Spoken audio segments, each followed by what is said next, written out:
What's the time you called the police and they didn't take you seriously until they suddenly did? I own a small auto shop on Pine Street. I was locking up around 7:30 on a Thursday night.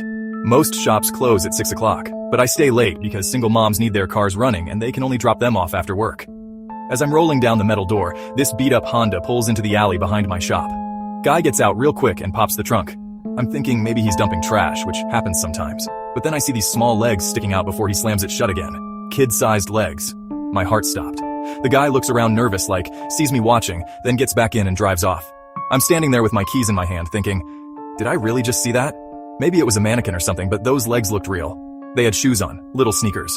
I called 911 right away, told them exactly what I saw. The operator asks if I saw blood or a struggle or the guy's face clearly. I said, no, just the legs and him acting sketchy as heck. She says, unless I have a license plate or actual evidence of a crime, they can't do anything.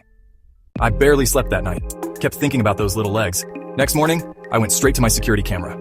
I've got one that points toward the alley because people dump crap back there all the time. Took me 20 minutes to find the right footage, but there it was. Clear shot of the license plate. I called the police again and gave them the plate number, plus a full description of the car and the guy. They said they'd look into it. 2 days passed. Nothing. I called back and they said my report was filed, but they hadn't gotten to it yet. Friday morning, I'm drinking coffee and listening to the radio when they announced an Amber Alert.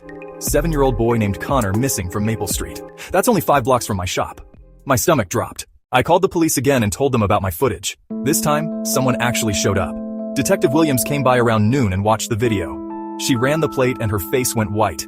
Turns out the car matched exactly what a witness saw when Connor got grabbed from his front yard. Within 2 hours, they had the guy's address from the rental company.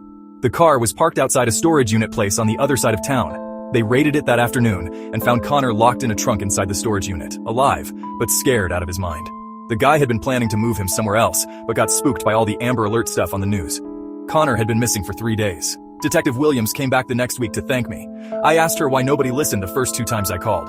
She got quiet and said they get a lot of calls from people who think they see things. Most of them turn out to be nothing, but she admitted they should have checked my footage right away instead of waiting. The guy got 25 years in jail. If you enjoyed this story, please like, subscribe, and check out the linked video for more.